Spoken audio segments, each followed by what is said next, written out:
बहुत सारे ऐसे भी बायो के स्टूडेंट हैं जिन्हें बायो का परिचय पता नहीं है। तो उन लोगों के लिए हमारे यहाँ बायो का परिचय इस टॉपिक्स में आज मैं बायो का जो परिचय है उसके बारे में मैं जानकारी दूंगा आप लोगों को। ठीक है ना। सबसे पहले हमें जानकारी होनी चाहिए कि बायोलॉजी, जिसको हम लोग बोलते हैं जीव विज्ञान, क्या बोलते हैं? जीव विज्ञान बोलते हैं। ठीक है ना। जिसको हम लोग जीव विज्ञान कहते हैं, जो हमारे जो साइंस है जिसको हम लोग विज्ञान कहते हैं, विज्ञान का ही एक शाखा होता है जिसको हम लोग जीव विज्ञान अर्थात बायोलॉजी कहते हैं। इसका स्पेलिंग होता है BIOLOGY। हम लोग जीव विज्ञान जो है, हम लोग को पता होना चाहिए कि जीव विज्ञान जो सब्जेक्ट है, ये सब्जेक्ट किस भाषाओं से लिया गया है, किस भाषाओं से यह बायोलॉजी शब्द की उत्पत्ति हुई है। तो हम लोग को पता होना चाहिए ये है ग्रीक शब्द। ठीक है ना। ग्रीक शब्द से, ये जो ग्रीक शब्द होता है, इसी शब्द से बायोलॉजी शब्द की उत्पत्ति होती है। ग्रीक शब्द जैसे हम लोग बात करते हैं, हिंदी भाषा होती है, संस्कृत भाषा होती है, उर्दू भाषा होता है, मैथिली भाषा होता है, भोजपुरी भाषा होता है। इसी तरह ग्रीक एक भाषाएं हैं जिस भाषा के अंतर्गत दो वर्ड है। ठीक है ना, दो शब्द लिए गए हैं। एक होता है जिसको कहते हैं बायोज, दूसरा शब्द है उसको कहते हैं यूज। बायोज की हम लोग बात करते हैं जिसका स्पेलिंग होता है BIOS, बायोज, जिसको हम लोग बायोज को लाइफ बोलते हैं। बायोज को लाइफ बोला जाता है। लाइफ का हिंदी होता है जीवन। क्या होता है? जीवन। हम लोग बात करते हैं लोज। लोज शब्द जो है वह स्टडी के लिए दिया गया है। लोज शब्द जो है वह स्टडी के लिए दिया गया है। स्टडी मतलब होता है अध्ययन। मतलब हम लोग सीधा समझ सकते हैं, वर्ड को तोड़ करके, वर्ड के हिंदी को मीनिंग निकाल करके हम लोग जीव विज्ञान के बारे में जानकारी प्राप्त कर सकते हैं। हमें इस शब्द से पता चलता है कि जीवन का अध्ययन करना ही जीव विज्ञान कहलाता है। क्या मित्रों? जीवन का अध्ययन करना ही जीव विज्ञान कहलाता है। ठीक है ना। अब हम लोगों को पता होना चाहिए कि जीवन किसमें होते हैं। ठीक है ना। जीवन होता किसमें है? तो पता होना चाहिए सजीव, सजीवों में जीवन पाए जाते हैं। सजीव जिसको हम लोग लिविंग बोलते हैं। ठीक है ना। हम लोगों को पता होना चाहिए कि सजीव क्या होता है।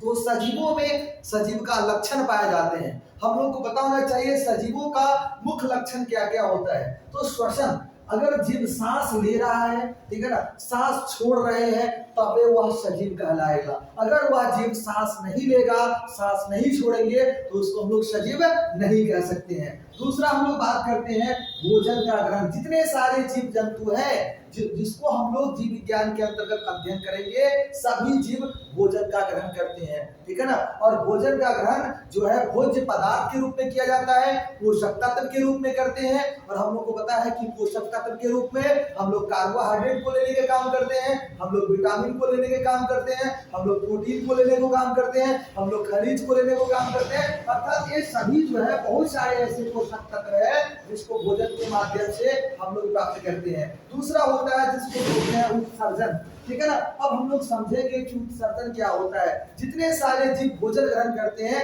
सभी में उत्सर्जन की क्रियाएं होती है। हम लोगों के शरीरों के अंदर विभिन्न प्रकार के वैसे पदार्थ का स्राव होता है जो पदार्थ विषैले होते हैं। ठीक है ना। वो विषैले पदार्थों का स्राव होना उत्सर्जन कहलाता है। जैसे हम लोग को पता होना चाहिए कि मूत्रों का हम लोग विसर्जन करते हैं तो उत्सर्जन की क्रिया होती है। हम लोग अगर बात करते हैं, हम लोगों के शरीरों से पसीना निकलता है, वह उत्सर्जन की क्रिया में आती है। हम लोग अगर बात करते हैं मलों को त्याग करते हैं, यह क्रिया उत्सर्जन के अंतर्गत आता है। हम लोग बात करेंगे मित्रों संचरण। अब ये संचरण क्या होता है हम लोग को पता होना चाहिए। संचरण की बात करेंगे, ये संचरण होता क्या है आपको पता होना चाहिए कि संचरण के माध्यम से ही संपूर्ण शरीरों में ऑक्सीजन पहुंचने का काम करता है। संचरण के कारण ही संपूर्ण शरीरों में रक्त पहुंचने का काम करता है। तो हमारे संपूर्ण शरीरों में जो ऊतक से कोशिका अर्थात कोशिका की उत्पत्ति हो रही है, ये संचरण की क्रिया के कारण ही होता है। ठीक है ना। संचरण होने से रक्तों का संपूर्ण शरीर में हम लोग देखते हैं कि संपूर्ण शरीरों तक ऑक्सीजन पहुंच पाता है, तो संचरण होती है। हम लोग को पता होना चाहिए वृद्धि। जितने सारे जीव हैं सभी का वृद्धि और विकास होता है। जब हम लोग भोजन ग्रहण करते हैं, हमारे शरीरों में पोषक तत्व की क्रियाएं जब संपूर्ण हो जाता है तो शरीर में पोषण या कह सकते हैं वृद्धि की क्रिया होती है। जब वृद्धि होती है तो हम लोग का शरीर जो है वह बहुत बड़ा होते चला जाता है। हम लोग को अभी जैसे अगर वृद्धि की क्रिया नहीं होता तो हम लोग इतना छोटा कि छोटा ही रह जाते। वृद्धि होता है, हमारा अंग धीरे धीरे बड़ा होता है और यह पोषण के कारण ही होता है। हम लोग बात करते हैं जनन। पता होना चाहिए कि जनन क्या है।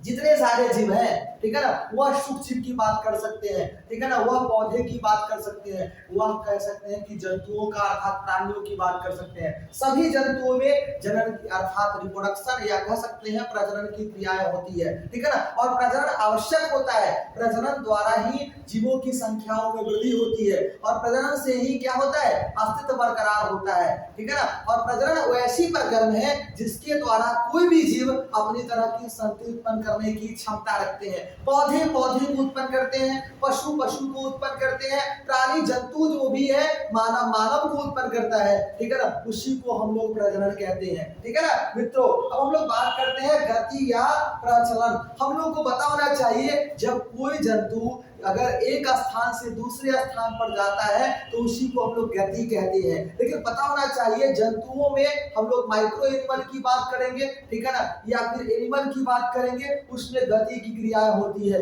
हम लोग प्लांट की अगर बात करते हैं तो प्लांट में जो है वो परिसंचरण होता है, ठीक है ना। अगर हवा इधर से आती है पौधा इधर झुक जाता है, ठीक है ना, अगर इधर से हवा आती है तो पौधा इधर झुक जाती है। तो अर्थात कह सकते हैं कि पौधे में जो है वो परिसंचरण होता है, ठीक है ना। तो अर्थात मित्रों हम लोगों को पता होना चाहिए कि जीव विज्ञान का अध्ययन हम जीवों के लिए करते हैं और जीवों में अगर ये सभी जो लक्षण है, ठीक है ना, ये सभी लक्षण अगर होंगे तब भी हम लोग जीव विज्ञान के अंतर्गत इसे अध्ययन कर सकते हैं, ठीक है ना। और हम लोगों को पता होना चाहिए जीव विज्ञान जो शब्द है, ठीक है ना, इस शब्द का सबसे पहले खोज जो है वैज्ञानिक लैमार्क ने किया था, ठीक है ना। हम लोग को पता होना चाहिए कि जीव विज्ञान जो है उसे दो भागों में बांटा गया है। एक को हम लोग कहते हैं जूलॉजी, दूसरा को कहते हैं बॉटनी। जूलॉजी मतलब जिसको हम लोग कहते हैं प्राणी विज्ञान, जिसको हम लोग कहते हैं जंतु विज्ञान। दूसरा की बात करते हैं बॉटनी। बॉटनी को हम लोग कहते हैं वनस्पति विज्ञान या उसी को हम लोग कहते हैं वनस्पति शास्त्र, ठीक है ना। हम लोग बात करते हैं इस जीव विज्ञान के अंतर्गत जितने सारे पौधे हैं, जितने सारे प्राणी हैं या जितने सारे सूक्ष्म जीव हैं, सभी के सभी के बारे में जो हम लोग बात करेंगे शारीरिक संरचना या कह सकते हैं इसके शारीरिक संगठनों के बारे में, या फिर हम लोग बात कर सकते हैं इसका स्रोतों के बारे में, हर चीज की जानकारी हम लोग जीव विज्ञान के अंतर्गत करते हैं। हमें पता होना चाहिए कि जीव विज्ञान का जो जनक होता है फादर ऑफ बायोलॉजी वो अरस्तु, जिन्हें अरस्तु भी बोलते हैं, जिन्हें अरिस्टोटल भी कहा जाता है, ठीक है ना। हम लोग को पता होना चाहिए कि जो जीव विज्ञान है, इस जीव विज्ञान को जो दो भाग बनाए गए हैं, इसमें दो प्रकार के जंतुओं को रखा जाता है। हम लोग प्राणी की बात करते हैं, प्राणियों में जंतुओं को रखा जाता है, ठीक है ना। वो जंतुओं को रखा जाता है जो जल में रहने वाले होते हैं, जो स्थलों में रहने वाले होते हैं, जो वायुमंडलों में रहने वाले होते हैं, हर स्थानों पर जंतु पाए जाते हैं। सभी का अध्ययन हम लोग जूलॉजी में करेंगे अर्थात प्राणी विज्ञान में करेंगे, जिसका अर्थात हम लोग फादर ऑफ जूलॉजी की बात करेंगे, अरिस्टोटल या अरस्तु होते हैं। हम लोग बात करते हैं वनस्पति विज्ञान का, जिसको हम लोग बोलते हैं बॉटनी। तो बॉटनी की बात करेंगे जिसमें पेड़ पौधे का अध्ययन किया जाता है। अगर हम लोग पेड़ पौधे का अध्ययन करते हैं उसकी शारीरिक संगठन के बारे में, हम उस लोग उसके तना के बारे में, जड़ के बारे में, पत्तियां के बारे में, ठीक है ना, अर्थात जो भी उसके अंतर्गत पाए जाने वाले जो भी भाग होंगे पौधे का, उसकी बाह्य संरचना, उसकी अंतर संरचना, उसकी स्रोतों का अगर हम लोग अध्ययन करते हैं तो हम लोग किसके अंतर्गत करेंगे, वनस्पति विज्ञान के अंतर्गत अध्ययन करेंगे। और वनस्पति विज्ञान में बहुत सारे ऐसे पौधे हैं जो जलों में पाए जाते हैं, जैसे शैवालों की बात करेंगे, बहुत सारे ऐसे पौधे होते हैं जो स्थलों में पाए जाते हैं, बहुत सारे ऐसे पौधे होते हैं जो पहाड़ों पर पाया जाता है। तो हर जगहों पर जो पेड़ पौधे उपस्थित होते हैं सभी का अध्ययन हम लोग वनस्पति विज्ञान में कहते हैं, ठीक है ना। और हमें पता होना चाहिए कि वनस्पति विज्ञान का जो फादर है वो थियोफ्रेस्टस है, वैज्ञानिक थियोफ्रेस्टस। मित्रों याद रखना चाहिए, अगर पूछा जाता है कि वनस्पति विज्ञान का जनक कौन है तो बताएंगे थियोफ्रेस्टस फादर ऑफ बॉटनी, ठीक है ना।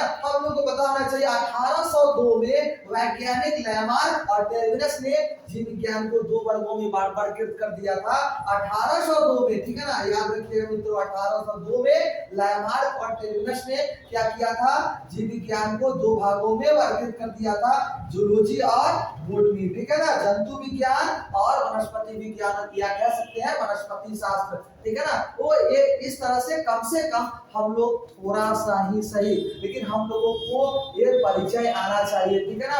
अब मित्रों, अगर हमें जीव विज्ञान का इंट्रोडक्शन बताना हो, जीव विज्ञान का अगर हम लोगों को परिचय बताना हो, तो हम बायो पढ़ के कुछ भी नहीं कर सकते हैं। अगर कुछ पढ़ भी लिए फिर भी हम लोगों को अगर कहीं भी पूछा जाएगा, ऐसे ऐसे स्टूडेंट लोग हैं जिन लोगों को पता होना चाहिए जीव विज्ञान के बारे में परिचय, अगर हमारा सब्जेक्ट क्या है उसकी जानकारी होनी चाहिए। तो हम फिर से एक बार समझा देते हैं। सबसे पहले अगर पूछा जाता है कि जीव विज्ञान क्या है, तो बताएंगे विज्ञान की वैसी शाखा जिसके उत्पत्ति ग्रीक शब्द के बायोज और लोज से होता है। हम लोग मित्रों बात करेंगे, बायोज का अर्थ होता है लाइफ, और लाइफ का हिंदी होता है जीवन, और जीवन को हम जीवन किसमें होते हैं, सजीवों में होता है। हम लोग बात करेंगे लोज, ठीक है ना। तो लोज की बात करेंगे जिसका होता है स्टडी, और हमें पता होता है स्टडी का हिंदी होता है अध्ययन। तो हम लोग कह सकते हैं दोनों को अगर मिला देते हैं तो पता चल जाता है कि जीवन का अध्ययन करना ही जीव विज्ञान कहलाता है। और जीव विज्ञान का जनक कौन है, अरस्तु, या कह सकते हैं अरिस्टोटल को, ठीक है ना। अब हम लोग बात करेंगे, हम लोग जीवन जो अध्ययन करते हैं इसमें एक जीवों का अध्ययन नहीं करते हैं, बहुत सारे जीव होते हैं, इसलिए कहते हैं कि जीवधारियों का अध्ययन करना ही जीव विज्ञान कहलाता है, जिसमें जीवन होती है, ठीक है ना। अब हम लोग बात करेंगे जीवन किसमें होता है, तो सजीवों में होता है, ठीक है ना। अर्थात लिविंग में, अर्थात हम कहते हैं कि जीवन होता है, लाइफ होता है। तो हम लोग पता होना चाहिए स्वस्थ इसका क्या मुख्य लक्षण होता है, कैसे पहचानेंगे कि हम लोग उसको जीव कह सकते हैं, कैसे उसको कह सकते हैं कि वो अर्थात निर्जीव हो जाता है। तो हमें पता होना चाहिए श्वसन की क्रिया होनी चाहिए। अगर वो जीव सांस लेता है, ठीक है ना, तो उसको हम लोग क्या कह सकते हैं, अर्थात जीव कह सकते हैं। हमें पता होना चाहिए वो जीव अगर भोजन ग्रहण करता है तो जीव कहलाएगी। उस जीवों के शरीर में उत्सर्जन की क्रिया होनी चाहिए, उस जीवों के शरीर में संचरण की क्रिया होनी चाहिए, उस जीवों के शरीर में वृद्धि की क्रिया होनी चाहिए, उस जीवों के शरीर में जनन अर्थात प्रजनन की क्रिया होनी चाहिए, उस जीवों के शरीर में गति या परिसंचरण की क्रियाएं होनी चाहिए। तब पे हम लोग जीव विज्ञान के अंतर्गत वैसे प्राणियों को, वैसे जंतुओं को, ऐसे सूक्ष्म जीवों को अध्ययन कर सकते हैं। अगर ये सभी चीजें अगर नहीं होंगे तो हम इसे जीव विज्ञान के अंतर्गत वैसे जीवों को अध्ययन नहीं कर सकते हैं, ठीक है ना। अब हम लोग बात करेंगे कि जीव विज्ञान शब्द का खोज किसने किया था, तो जीव विज्ञान शब्द का खोज वैज्ञानिक लैमार्क ने किया था, ठीक है ना। हम लोग को पता होना चाहिए कि जीव विज्ञान को दो भागों में वर्गीकृत करने के लिए, अर्थात दो वैज्ञानिकों ने, लैमार्क और टर्बिनस, दो वैज्ञानिकों ने 1802 में क्या कर दिया, जीव विज्ञान को दो भागों में वर्गीकृत कर दिया। एक हम लोग बात करते हैं जूलॉजी, ठीक है ना, जिसको हम लोग कहते हैं प्राणी विज्ञान। दूसरा हम लोग बात करते हैं बॉटनी, जिसको हम लोग कहते हैं वनस्पति विज्ञान। हम लोग बात करेंगे यहाँ पर प्राणी विज्ञान के बारे में। तो प्राणियों में जंतुओं का अध्ययन किया जाता है। हम लोग बात करेंगे जितने सारे जंतु हैं, ठीक है ना, वो हम लोग जलीय जंतु की बात करेंगे, वह स्थलीय जंतु की बात करेंगे, ठीक है ना, या फिर बात कर सकते हैं वो वायुमंडल में रहने वाले जंतुओं की बात करेंगे। सभी जंतुओं को जूलॉजी में हम लोग अध्ययन करते हैं, अर्थात प्राणी विज्ञान में अध्ययन करते हैं, जिसका जनक अरस्तु है, ठीक है ना। हम लोग बात करेंगे वनस्पति विज्ञान का। तो वनस्पति विज्ञान का जो है, इसमें पेड़ पौधों का अध्ययन करते हैं, ठीक है ना। यह पेड़ पौधे हर स्थानों पर पाया जाता है, जल में पाए जाते हैं, स्थलों पर पाए जाते हैं, अर्थात हम लोग पहाड़ों पर देखते हैं, हर क्षेत्रों में पौधे को देखा जाता है, ठीक है ना। और सभी पौधों को अध्ययन करना है, किसमें करेंगे, वनस्पति विज्ञान अर्थात बॉटनी में अध्ययन करेंगे, जिसका जनक कौन है, थियोफ्रेस्टस, थियोफ्रेस्टस, ठीक है ना। ये सभी कम से कम इतना अगर हम लोग जानकारी रखते हैं तो हम लोग आसानी से किसी व्यक्ति को भी, या अपने सीनियर के सामने, या किसी को भी हम लोग बायोलॉजी का परिचय दे सकते हैं। अगर हम लोग बारी बारी से बात करेंगे श्वसन का, तो हमें पता होना चाहिए जीव को सांस लेना जरूरी होता है। अगर जीव सांस नहीं ले रहे हैं तो हम लोग कह देते हैं कि जीव क्या हो गया, मृत शरीर हो गए। हम लोग मानव की ही बात करते हैं, मानव को देखिए, देखते हैं मानव को पता चल जाता है अगर वो सांस नहीं लेता है तो हम लोग कहते हैं कि वो मृत शरीर हो गया है, ठीक है ना। अर्थात जीवों को सांस लेना चाहिए, ठीक है ना, तभी वो जीव कहलाएगा। दूसरी हम लोग बात करते हैं भोजन का ग्रहण। हमें पता होना चाहिए कि भोजन ग्रहण करने के लिए भोज्य पदार्थ होता है, या कह सकते हैं पोषक पदार्थ होते हैं, या पोषक तत्व होता है। तो पोषक तत्व की बात करेंगे तो हम लोग को पता है इसमें कार्बोहाइड्रेट आते हैं, इसमें प्रोटीन आता है, इसमें विटामिन आते हैं, इसमें खनिज आते हैं, ठीक है ना। वो वैसे भोज्य पदार्थ जो हमारे शरीर के लिए बहुत ही आवश्यक होता है, ठीक है ना। हम लोग उत्सर्जन की बात करते हैं, तो जब कोई भी जीव भोजन ग्रहण करेगा तो उसमें उत्सर्जी पदार्थ की उत्पत्ति होती है, ठीक है ना, विषैले पदार्थ की उत्पत्ति होती है,